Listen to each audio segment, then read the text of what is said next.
Hello दोस्तों, कैसे हो आप लोग। मैं उम्मीद करता हूँ कि आप लोग बहुत ही अच्छे होंगे और आप सब अपनी पढ़ाई बहुत ही अच्छे से कर रहे होंगे। तो आज फिर से स्टार्ट करते हैं एक नया सेशन। इसमें हम लोग देखेंगे एसएससी प्रीवियस ईयर क्वेश्चंस जो पीछे आ चुके हैं और सारे वर्ड्स हैं उसके मतलब देखेंगे, उसके सेंटेंस देखेंगे। बाइलिंगुअल एक्सप्लेनेशन होगा, that means explanation will be in Hindi and English both. Each word has been explained with a sentence, का मतलब हर शब्द को समझाया गया है, एक्सप्लेन किया गया है एक वाक्य की सहायता से, तो ये बहुत ज़्यादा हेल्प करेगा। Also useful for better and effective English communication. Of course if you learn these words what I'm going to teach you in the upcoming session in the later part of this video, if you learn all these words they must be helpful in your effective and better English communication. So they are very important word actually, so one must learn these words in order to impress someone with your English. Okay, so let's start without a delay. The first word we have is acrophobia. Acrophobia, that simply means fear of great heights. Fear of great heights, ऊंचाई का डर, मतलब बहुत ज़्यादा ऊंचाई हो तो डर लगे, सो उस डर को बोलते हैं acrophobia. This person, एक सेंटेंस देखते हैं इससे, this person cannot work at great heights, he is sick with acrophobia. का मतलब यह आदमी ऊंचाइयों पे काम नहीं कर सकता है, बहुत ज़्यादा ऊंचाई पे काम नहीं कर सकता है, उसे acrophobia है, अर्थात उसे ऊंचाई से डर लगता है। तो कई लोग ऐसे होते हैं जिनको अगर बहुत ज़्यादा ऊंचाई पर अगर भेज दिया जाए, खास करके कंस्ट्रक्शन साइट पर ऐसा होता है, बहुत ज़्यादा ऊंचाई पर भेज दिया जाए और गलती से वो लोग एक बार ये देख लेते हैं कि वो नीचे देख लेते हैं कि वो लोग इतने ऊपर हैं, इतने ज़्यादा ऊपर आ चुके हैं ज़मीन से, फिर उनका जो नर्वस सिस्टम है, पूरा तंत्र ही उनका रेस्पॉन्ड करना बंद कर देता है, कुछ अजीब रेस्पॉन्ड करता है, वो काम ही नहीं कर पाते इतनी ऊंचाई पर। और सही बात है, सब लोग उतनी ऊंचाई पे काम नहीं कर सकते हैं, तो जरूरी नहीं कि किसी को दबाव बनाया जाए उतनी ऊंचाई पे काम करने का। So that means acrophobia. Acrophobia simply means fear of great heights. The next word we have is actuary. The next word is actuary, and it simply means someone versed in the collection and interpretation of numerical data, especially someone who uses statistics to calculate insurance premiums. का मतलब वह कोई ऐसा आदमी जो बहुत ज़्यादा निपुण हो चुका है न्यूमेरिकल डाटा का इंटरप्रिटेशन करने में, अर्थात उसका मतलब निकालने में, और साथ ही साथ कलेक्ट करने में, न्यूमेरिकल डाटा कलेक्ट करने में बहुत ज़्यादा निपुण हो चुका है। और ये खास करके एक ऐसा व्यक्ति है जो स्टैटिस्टिक्स अर्थात सांख्यिकी का यूज करता है। सांख्यिकी मतलब कब कितना पैसा गया, कितना आया, सांख्यिकी का यूज करता है ये कैलकुलेट करने के लिए कि इंश्योरेंस प्रीमियम कितना है, क्या है, कैसे है, कब का है। तो ऐसे व्यक्ति को बोलते हैं एक्चुअरी। एक एग्जाम्पल सेंटेंस देखते हैं, there is a vacant post of an actuary in that organisation, you must approach there. का मतलब कि उस ऑर्गेनाइजेशन में, उस संस्था में एक एक्चुअरी की एक खाली पोस्ट है, तो तुम्हें वहाँ अवश्य ही अप्रोच करना चाहिए, तो तुम्हें अवश्य वहाँ जाना चाहिए। अगर आप जानना चाहते हैं इसको हिंदी में क्या कहते हैं, तो हम इसको बोल सकते हैं मुंशी। समझते हैं आप लोग, मुंशी जी, वही मुंशी जी को इंग्लिश में बोलते हैं एक्चुअरी। मुंशी जी होते थे जो सारा हिसाब किताब रखते थे, वही है ये एक्चुअरी, मुंशी जी। Next word is adolescent. Adolescent का मतलब क्या होता है, in the process of developing from a child into an adult. का मतलब वह एक बच्चे से अर्थात एक बच्चे से शिशु अवस्था जो होती है, या फिर कह सकते हैं जो बचपन होता है, उससे एक एडल्ट अर्थात एक युवा में बदलने की जो प्रक्रिया होती है उसे बोलते हैं एडोलेसेंट। या फिर कोई ऐसा व्यक्ति, एक बच्चा जो है जो कि अब बच्चे से बड़ा होकर क्या हो रहा है, एडल्ट हो रहा है, उसे बोलते हैं एडोलेसेंट। अर्थात उसमें अभी मैच्योरिटी बहुत ज़्यादा नहीं आई है और अभी बड़े होने की प्रक्रिया में धीरे धीरे वो अभी सीख रहा है, तो उसे बोल सकते हैं हम लोग एडोलेसेंट। हिंदी में से बोल सकते हैं किशोर, अभी किशोर है। एक सेंटेंस देखते हैं, you must pay a careful attention to your son, he is still an adolescent. का मतलब तुम्हें अपने बेटे पे अभी बहुत ही ज़्यादा सावधानी पूर्वक ध्यान देना चाहिए। क्यों? क्योंकि वो अभी भी एक किशोर है, अर्थात वो अभी युवावस्था की ओर जा रहा है बचपन से। तो ये एक बहुत ही क्या कह सकते हैं, बहुत ही ज़्यादा क्रिटिकल और बहुत ही ज़्यादा इम्पोर्टेंट एक उम्र होता है। उम्र का कह सकते हैं एज ग्रुप होता है, 13 से 19 तक होता है। अगर इस ग्रुप में बच्चा अगर सही से रहे, बच्चा अगर बच जाए एक्सटर्नल बैड अफेयर्स से, तो मुझे लगता है कि बच्चा आगे स्टेबल हो जाते हैं जनरली लोग। उसके बाद से 13 से 19 साल का जो ये पीरियड होता है ना, इस समय कुछ शरीर में ऐसे हार्मोनल चेंजेस होते हैं, बच्चा अपने कंट्रोल में नहीं रहता है। ओके, और डिप्रेशन वगैरह ये सब होता है इसी उम्र में। तो इस समय बच्चे पर खास करके ध्यान देना चाहिए, क्या कमी, उसके बिहेवियर को ट्रैक करना चाहिए, कहीं वो एबनॉर्मल बिहेवियर तो नहीं कर रहा है। अगर ऐसा है तो उसे कंसोल करना चाहिए, उसे काउंसलिंग की जरूरत है, उसे समझाना चाहिए कि नहीं ये सही है, ऐसा है, मेरे साथ भी ऐसा हुआ था। तो वो निश्चित रूप से इस पीरियड से बाहर निकल जाएगा। इस उम्र में बच्चों को अकेला नहीं छोड़ना चाहिए, जिसमें भी वेरी वेरी हार्मफुल, बच्चा कोई भी डिसीजन ले सकता है। Next word, the next word is aerial. The next word is aerial and that means growing or existing in air का मतलब जो हवा में बढ़ता हो या फिर हवा में हो, एग्जिस्ट करता है, उसे बोलते हैं एरियल। उसे क्या बोलते हैं? एरियल। हिंदी में बोल सकते हैं हवाई, दैट्स एन एडजेक्टिव, हवाई। एक सेंटेंस देखते हैं, last Sunday there was an unsuccessful aerial attack on IAF base from cross border का मतलब पिछले रविवार को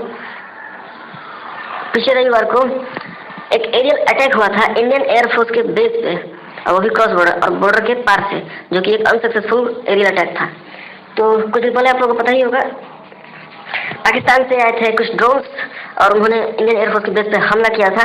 हालांकि इस हमले से कोई विशेष क्षति नहीं हुई, बट इसका मतलब ये नहीं कि क्षति नहीं हुई तो कुछ नहीं हुआ। सवाल ये है कि इंडियन एयरफोर्स के बेस पे कोई ड्रोन बिना अनुमति के कैसे पहुँच गया? बाद में मार गिराया गया, लेकिन फिर भी ये सवाल है कैसे पहुँच गया। तो इंडियन एयरफोर्स ने साफ कर दिया है कि अगर इस क्षेत्र में कोई भी ड्रोन दिखाई देता है unauthorised, that will be shoot down by army personnels. Next word is agnostic. The next word is agnostic and that means a person who doubts truth of religion. एक ऐसा व्यक्ति जो धर्म की सत्यता के बारे में संदेह करता है, जो क्या करता है? धर्म की सत्यता के बारे में संदेह करता है, उसे बोलते हैं एग्नोस्टिक। हिंदी में आप इसे बोल सकते हैं नास्तिकतावादी, या फिर आप हिंदी में बोल सकते हैं अनीश्वरवादी व्यक्ति, अनीश्वरवादी। एक सेंटेंस देखते हैं, many persons are agnostics but in the end they have to accept this truth का मतलब कई सारे ऐसे लोग हैं जो एग्नोस्टिक्स हैं, मतलब अनीश्वरवादी हैं, ईश्वर धर्म के सत्य को वो लोग स्वीकार नहीं करते हैं, संदेह करते हैं उस पर।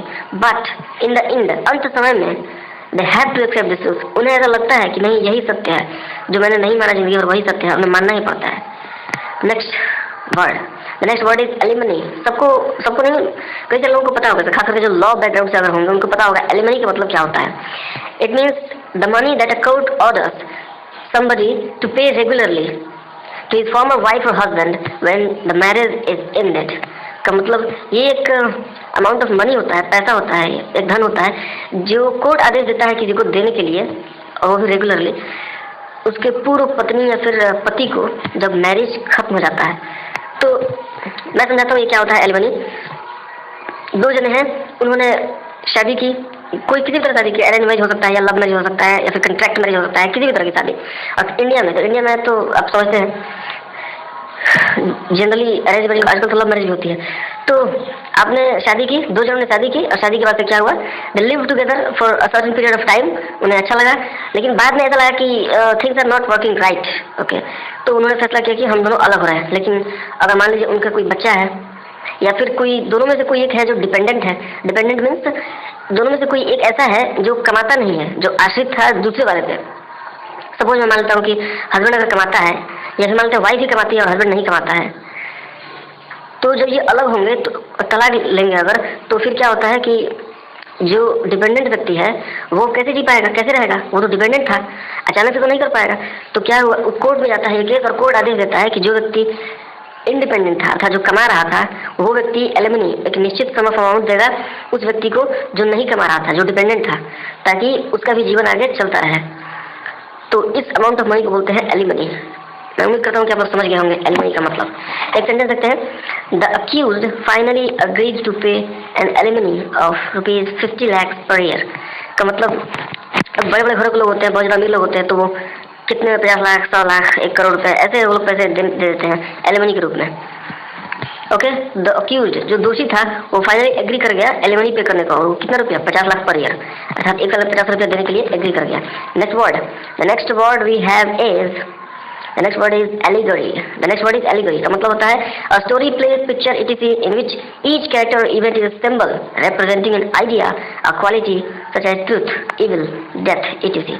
का मतलब allegory क्या हो सकता है, एक स्टोरी हो सकता है, एक प्ले हो सकता है, एक पिक्चर हो सकता है, कुछ भी हो सकता है जिसमें प्रत्येक कैरेक्टर है या फिर प्रत्येक जो घटना है वो एक संकेत है, रिप्रेजेंटेशन है किसका, एक आइडिया का, एक क्वालिटी का अगर कोई विचार या फिर कोई गुण बताता है, जैसे कि सत्य या फिर इविल, दुष्टता या फिर डेथ, मृत्यु इत्यादि, तो ऐसे स्टोरी या फिर ऐसे नाटक, ऐसे पिक्चर को हम बोलते हैं एलिगरी।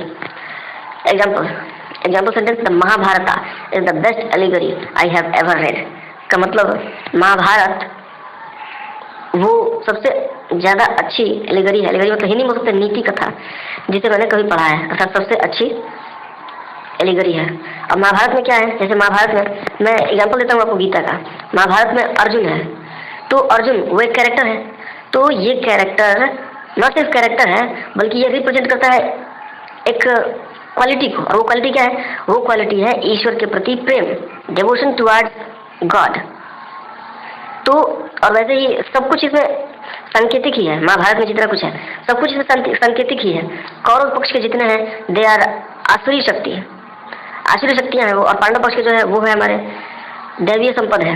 आसुरी शक्ति का मतलब जो हमें डाउनफॉल की ओर ले जाते हैं, हमें अवनति की ओर ले जाते हैं, जो हमारा पतन कराते हैं। और दैवी शक्ति का मतलब जो हमें ऊपर उठाते हैं, हमें हायर लेवल ऑफ कॉन्शियसनेस पर लेकर जाते हैं, तो उन्हें बोलते हैं दैवी शक्ति। तो महाभारत में जो कुछ भी है वो सांकेतिक ही है, और उसको हमें उसी रूप में समझना चाहिए, संकेत के रूप में ही समझना चाहिए, न कि हम युद्ध करना शुरू कर दें। जरूरत के समय भी वो भी करना चाहिए, पर ऐसा नहीं कि हम युद्ध करके महाभारत जैसा युद्ध शुरू कर दें पूरा दुनिया के साथ, नहीं, ऐसा नहीं है। वो सब कुछ सांकेतिक है, और आदमी के पर्सनल ग्रोथ के लिए, consciousness, higher level of consciousness को गेन करने के लिए ये सब बनाया गया है। अगर आप डिटेल में पढ़ें तो आपको पता चलेगा। That's right, of course. Next word, the next word we have is ambiguous, and it simply means that can be understood in more than one way or not clearly defined or stated। का मतलब जिसे समझा जा सकता है एक से अधिक रास्तों द्वारा, या फिर जो क्लियरली डिफाइंड नहीं है, क्लियरली जिसे बताया नहीं गया है, उसे बोलते हैं एम्बिग्यूअस। आप हिंदी में से बोल सकते हैं अस्पष्ट। क्या बोल सकते हैं? अस्पष्ट। एक sentence, the cause of cancer is still ambiguous. का मतलब कैंसर का जो कारण है वो अभी भी अस्पष्ट है, अर्थात लोगों को क्लियर रूप से नहीं पता है कि कैंसर किस चीज से होता है, किस चीज से नहीं होता है। It's just a sentence. Okay, next, the next word is ambivert, and it means a person who is both an introvert and an extrovert. का मतलब एक ऐसा व्यक्ति जो दोनों है, इंट्रोवर्ट अर्थात अंतर्मुखी भी है और एक्सट्रोवर्ट अर्थात बहिर्मुखी भी है। तो सबसे पहले मैं बताता हूँ इंट्रोवर्ट का मतलब क्या होता है। इंट्रोवर्ट का मतलब होता है कि एक ऐसा व्यक्ति जो रिजर्व टाइप का है, जो अपनी बातें अपने अंदर ही रखता है, दुख महसूस कर रहा है, सुख महसूस कर रहा है, वो अपने अंदर ही रखता है, किसी से बात नहीं कर पाता है, बाहर निकल के किसी भीड़ में चार लोगों के सामने कुछ बोल नहीं पाएगा। ऐसे व्यक्ति को बोलते हैं इंट्रोवर्ट। बहुत ज़्यादा परेशानी होती है ऐसे लोगों को, खास ख्याल देना चाहिए इनको। और एक्सट्रोवर्ट का मतलब ऐसे व्यक्ति है जो कोई दिक्कत नहीं, आसानी से बाहर घूमता है, फिरता है, लोगों से मिलता है, बात करता है, ऐसे व्यक्ति को बोलते हैं एक्सट्रोवर्ट। तो कमेंट सेक्शन में आप बताइए कि आप इंट्रोवर्ट हैं या फिर एक्सट्रोवर्ट हैं। ओके, और ऐसा व्यक्ति जिसके पास ये दोनों क्वालिटी है उसे बोलते हैं एम्बिवर्ट। आप बोलेंगे ऐसा कैसे संभव है, दोनों ही कैसे हो सकते हैं एक साथ? तो हाँ, हो सकते हैं। कुछ लोग ऐसे होते हैं जो अपने जानने वालों के सामने, अर्थात जिनको वो लोग जानते हैं, अपने परिवार के सदस्य हो गए, उनके दोस्त हो गए, उनके सामने वो एक्सट्रोवर्ट होते हैं। एक्सट्रोवर्ट मतलब आसानी से बात करते हैं, कोई दिक्कत नहीं है, सब कुछ सही है, जो भी उनके मन में आता है कहते हैं। लेकिन कुछ लोगों के सामने, अनजान लोगों के सामने, या फिर जिन्हें वो नहीं जानते, या फिर कुछ ऐसे लोगों के सामने जिनके साथ वो रहना पसंद नहीं करते, उन वैसे लोगों के साथ जा रहे हैं, तो क्या होते हैं, वो इंट्रोवर्ट हो जाते हैं। इंट्रोवर्ट का मतलब वो उनसे बोल नहीं पाते हैं, बात नहीं कर पाते हैं, जो भी मन में आए वो उसको एक्सप्रेस नहीं कर पाते हैं। तो ऐसे व्यक्ति को बोल सकते हैं जिनके पास ये दोनों क्वालिटी है, उसे बोल सकते हैं एम्बिवर्ट। उसे क्या बोल सकते हैं? एम्बिवर्ट। अर्थात ये ना तो बहिर्मुखी है और ना ही ये अर्थात ये बहिर्मुखी भी है और अंतर्मुखी भी है। तो उसको बोल सकते हैं हिंदी में उभयमुखी। उभय मतलब दोनों तरह का पर्सन है। एक सेंटेंस देखते हैं इससे, very few persons in my class are ambivert. का मतलब बहुत कम लोग ही हैं मेरे क्लास में जो एम्बिवर्ट है। जाहिर सी बात है, ऐसे लोगों की संख्या कम ही होती है। Next word, the next word we have is amoral. The next word we have is amoral, and it simply means not following any moral rules and not caring about right और रॉन्ग। का मतलब जो कि किसी नैतिक नियम को न फॉलो करे, किसी नैतिक नियम को न माने, या फिर जो केयर नहीं करता है क्या सही है क्या गलत है, उसे कोई फर्क नहीं पड़ता है, उसे बस जो अच्छा होता है वो करता है। तो ऐसा कोई व्यक्ति हो उसे बोल सकते हैं हम लोग अमोरल। Okay, amoral person. तो एक सेंटेंस देखते हैं, being amoral will lead the society to anarchy. का मतलब अगर अमोरल हो जाए लोग, कि समाज के सारे लोग अमोरल हो जाए, तो क्या होगा, ये सोसाइटी को अनार्की की ओर ले जाएगा। अनार्की अर्थात अराजकता की ओर ले जाएगा। अराजकता मतलब नो रूल्स, कोई रूल्स नहीं है और कोई भी एक दूसरे को मानने वाला नहीं है। रोड पे जा रहे हैं, अगर रूल्स नहीं है, दाएं बाएं आगे पीछे कुछ कोई आ रहा है कोई जा रहा है, कोई मतलब नहीं है, तो क्या होगा इससे? इससे और परेशानी ही होगी। ट्रैफिक रूल्स रहने से, एक कायदे से चलने से, जाने वाले लेफ्ट से चल रहे हैं, आने वाले राइट से आ रहे हैं, तो परेशानी नहीं होती है। तो अगर अमूमन में सब अनैतिक हो जाए, या फिर और भी कई सारी चीज़ें हो सकती हैं अनैतिक होने का मतलब, कोई किसी को मार रहा है, कोई धोखा दे रहा है किसी को, ये सब चीज़ें अगर समाज में आ गई तो जाहिर सी बात है अनार्की तो फैलेगी। इसलिए एमोरल होना अच्छी बात तो नहीं है। Next word, the next word is anecdote. ध्यान दें, एनेक्डोट, फिर से बता रहा हूँ, एनेक्डोट है ये। एनेक्डोट का मतलब होता है अ शॉर्ट, इंटरेस्टिंग और amazing story about a real person और एन इवेंट। का मतलब एक छोटा सा रोचक, बहुत ही ज़्यादा मज़ेदार कहानी, किसके बारे में? एक असली व्यक्ति के बारे में या फिर किसी घटना के बारे में, उसे बोलते हैं एनेक्डोट। क्या बोलते हैं? इसे बोलते हैं एनेक्डोट। अब हिंदी में इसे बोल सकते हैं लघु कथा। एक sentence, the Ramayana is full of moral anecdotes. Ramayana भरी पूरी है, मोरल अर्थात नैतिक एनेक्डोट से, अर्थात नैतिक छोटी छोटी कथाओं से भरी पड़ी है रामायण, है कि नहीं? बहुत सारी नैतिक कथाओं से भरी पड़ी है। Okay, next word, the next word is anonymous and it means with a name that is not known, that is not made public। का मतलब एक नाम जो कि जिसे कोई नहीं जानता है या फिर जिसे पब्लिक नहीं बनाया जाता है। पब्लिक मतलब जिसे सबको नहीं बताया जाता है, उसे बोलते हैं एनोनिमस। आप हिंदी में इसे बोल सकते हैं गुमनाम। गुमनाम। एक sentence, many raw agents have sacrificed their lives being anonymous। का मतलब कई सारे रॉ एजेंट्स हैं जिन्होंने सेक्रीफाइस कर दिया है अपना लाइफ गुमनामी में जीते हुए। कमेंट सेक्शन में आप मुझे बताइए रॉ का फुल फॉर्म क्या होता है? रॉ एजेंट्स, सीक्रेटिव एजेंट्स होते हैं जी। तो मुझे कमेंट सेक्शन में बताइए क्या होता है रॉ का फुल फॉर्म। बहुत ही आसान है, मुझे लगता है कि आप सब लोग बता ही देंगे। Next word is antidote. ये है एंटीडोट। एंटीडोट का मतलब होता है a substance that controls the effects of poison और डिजीज। का मतलब एक खास तरह का जहर है या फिर बीमारी है, उसके प्रभाव को वो नियंत्रित करता है, ऐसा कोई पदार्थ, उसे बोलते हैं एनेक्डोट। उसे क्या बोलते हैं? एनेक्डोट। हिंदी में इसे बोल सकते हैं विषहर औषध, अर्थात जो विष को हर ले ऐसी औषधि, उसे बोलते हैं एंटीडोट। एक सेंटेंस देखते हैं, I have an antidote to this poison. का मतलब इस जहर का काट कर सकते हैं, फिर विषहर औषध है मेरे पास। तो आप समझ गए मेरे हिसाब से एंटीडोट का मतलब। एंटीडोट को आप ऐसे भी यूज कर सकते हैं, I have an antidote to this problem. का मतलब इस समस्या का मेरे पास एंटीडोट है। इसका मतलब ये हुआ कि ये जो समस्या है, मान सकते हैं उसे एक पॉइजन के रूप में, ये जो समस्या रूपी पॉइजन है, मेरे पास इसका समाधान है और उसी समाधान को हम बोल सकते हैं एंटीडोट। तो जिससे भी आप यूज कर सकते हैं एंटीडोट को, और मेरे हिसाब से बहुत ही अच्छा होगा आप इसे सोल्यूशन की जगह पे यूज करते हैं एंटीडोट को, तो the person in front of you will B impressed. Next word, the next word is antiseptic। next word is antiseptic and it means a substance that helps to prevent infection in wounds by killing bacteria। का मतलब एक ऐसा पदार्थ जो कि रोकने में मदद करता है, इन्फेक्शन को रोकने में मदद करता है, जो कि किसी घाव के चारों ओर फैले रहते हैं। और कैसे मदद करता है? बाई किलिंग बैक्टीरिया, अर्थात जो भी बैक्टीरिया होते हैं वहाँ पे उनको मार देता है। अर्थात इसका मेन काम क्या है? इसका मुख्य काम है जो भी बैक्टीरियाज हैं उनको मार देना, जो भी बैक्टीरियाज हैं उनको मार देना। तो आप समझ गए होंगे एंटीसेप्टिक का मतलब क्या होता है? जो भी बैक्टीरिया होते हैं इनको मार देता है। ओके, रोगाणु रोधक बोल सकते हैं इसको हिंदी में। इसे सेंटेंस देखते हैं। सेंटेंस है, you must use an antiseptic to prevent acne. का मतलब आपको एंटीसेप्टिक यूज करना चाहिए अगर आप प्रिवेंट करना चाहते हैं एक्ने को। तो एक्ने मतलब कि जो चेहरे पे फुंसी जैसा हो जाता है ढेर सारा, तो उसे बोलते हैं एक्ने। उसको रोकने के लिए दरअसल वो भी एक बैक्टीरिया के कारण होता है, तो अगर आप उसको रोकना है तो आप उसे एंटीसेप्टिक मार्केट में आते हैं, उसे आप यूज कर सकते हैं, हल्दी यूज कर सकते हैं। Next word is apathetic and that means showing और फीलिंग नो इंटरेस्ट, एंथुसियाज्म और कंसर्न। का मतलब जो दिखाता है या फिर महसूस करता है, बिल्कुल भी कोई इंटरेस्ट नहीं महसूस करता है, जरा भी उत्साह नहीं या फिर कोई भी कंसर्न नहीं, कोई मतलब नहीं है, उसे बोलते हैं एपैथेटिक। हिंदी में आप इसे बोल सकते हैं उदासीन, कोई मतलब नहीं है उसे। एक sentence, Ali remained apathetic to that harsh situation. का मतलब उस कठिन परिस्थिति में भी अली जो था वो बिल्कुल ही उदासीन रहा, अर्थात उसने कठिन परिस्थिति को देख के उसने रिएक्ट नहीं किया या फिर परेशान नहीं हुआ, उदासीन ही रहा, कोई दिक्कत नहीं है, कोई मतलब नहीं है। तो एपैथेटिक का मतलब समझ गए, उदासीन। Next word, the next word is apprentice. Apprentice word बहुत ही ज़्यादा फेमस है, बहुत ही ज़्यादा इंडस्ट्रियल सोसाइटी में बहुत ही ज़्यादा मतलब जानते होंगे लोग इसे अप्रेंटिस को। इसका मतलब होता है a person who works for an expert to learn a trade. का मतलब एक ऐसा व्यक्ति जो किसी एक्सपर्ट के लिए काम करता है, टू लर्न अ ट्रेड, किसी खास तरह के ट्रेड को सीखने के लिए, किसी खास तरह के कार्य को सीखने के लिए, उसे बोलते हैं अप्रेंटिस। जो व्यक्ति सीख रहा है उसे बोलते हैं अप्रेंटिस। एक sentence, I have been working as an apprentice in this company since 2019। का मतलब मैं 2019 से ही इस कंपनी में एक अप्रेंटिस के तौर पर काम कर रहा हूँ। एक अप्रेंटिस के तौर पे काम कर रहा हूँ। जनरली एक या 2 साल का अप्रेंटिस होता है और इसके बाद से जो एक्सपीरियंस हो जाता है आपको, उस एक्सपीरियंस के आधार पर कंपनी आपको अलग कोई पोस्ट दे देती है या फिर रख लेती है आपको। नेक्स्ट, हमारे देश का जो इसरो है, Indian space and research organisation, ये भी अप्रेंटिस कराता है, आप लोगों को पता होना चाहिए। DRDO भी अप्रेंटिस कराता है, तो वहाँ पे जाके अप्रेंटिस करना अपने आप में बहुत ही गर्व की बात होगी और काफ़ी कुछ सीखने को मिलेगा अगर आप वहाँ जाते हैं। तो अगर आपको मौका मिलता है अगर इसरो या फिर DRDO BRC में अप्रेंटिस करने का, तो ऐसा मौका कभी भी जाने ना दें हाथ से, जरूर करें।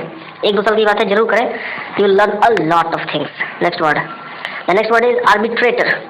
Arbitrator, a person who is chosen to settle a disagreement, का मतलब होता है एक ऐसा व्यक्ति जिसे चुना जाता है किसी मतभेद को, डिसएग्रीमेंट जहाँ पे सहमति नहीं है, उसको सेटल करने के लिए, सुलझाने के लिए, किसी मतभेद को, किसी झगड़े को सुलझाने के लिए जिसे चुना जाता है, उस व्यक्ति को बोलते हैं आर्बिट्रेटर। आप हिंदी में बोल सकते हैं ऐसा व्यक्ति जो मध्यस्थता करता है। क्या करता है? ऐसा व्यक्ति जो मध्यस्थता करता है। पंच जो बनता है, पंच तो मतलब ऐसा व्यक्ति जो फैसला करता है, ठीक है, पंच बोल सकते हैं, पंच, जिसकी बात सब मानेंगे। एक सेंटेंस देखते हैं, Donald Trump told the press that he may act as an arbitrator. Donald Trump ने प्रेस को ये बताया कि वो एक आर्बिट्रेटर की तरह काम कर सकते हैं अगर चाहें। खास करके उन्होंने इंडिया और पाकिस्तान के बारे में कहा था कश्मीर मसले पे, कि अगर इंडिया और पाकिस्तान चाहे तो मैं एक आर्बिट्रेटर की तरह काम कर सकता हूँ, अर्थात दोनों की समस्याओं को सुलझाने में काम कर सकता हूँ। लेकिन इंडिया ने अपना जो क्लियर स्टांस है वो सामने रखा और कहा कि नहीं, POK हमारा है और हम इसमें किसी भी थर्ड पार्टी का इन्वॉल्वमेंट नहीं चाहते हैं। Okay, next word, the next word is archaeologist. The next word is archaeologist. Archaeology से बना है archaeologist. Archaeologist का मतलब क्या होता है? A person who studies cultures of the past and of periods of history by examining the remains of buildings and objects found in the ground. का मतलब जो कि जमीन में पाए जाते हैं किसी वस्तुओं या फिर जो भी बिल्डिंग्स हैं, घर हैं, उनके जो अवशेष मिलते हैं, उन अवशेषों का एग्जामिन करके, परीक्षण करके, जो इतिहास के समय को या फिर पास्ट के जो भी कल्चर थे उनका अध्ययन करता है, ऐसे व्यक्ति को बोलते हैं आर्कियोलॉजिस्ट। आर्कियोलॉजिस्ट का आप सिंपल रूप से समझें कि जो खुदाई करते हैं और जो पुराने ज़माने के जो भी घर थे, जो भी अवशेष मिलते हैं, जो भी वस्तुएं मिलती हैं, उनको प्राप्त करते हैं और उनका अध्ययन करके ये बताते हैं कि उस समय कल्चर कैसा रहा होगा।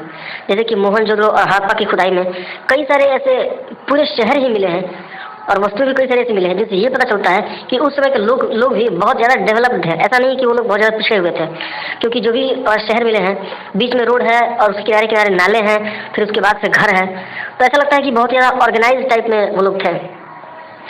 तो ऐसा व्यक्ति जो इन पुरानी चीज़ों का अध्ययन करता है उसे बोलते हैं आर्कियोलॉजिस्ट। एक सेंटेंस देखते हैं इससे, name a famous archaeologist of India. क्या आप बता सकते हैं?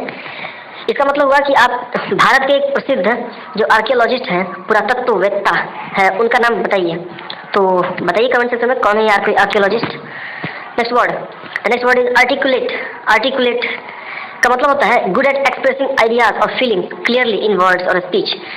दैट मीन्स जो कि भाषण में अर्थात बोलते समय या फिर शब्दों में अपने फीलिंग्स और आइडियाज को बहुत ही अच्छे तरीके से एक्सप्रेस कर सकता है, उसे बोलते हैं।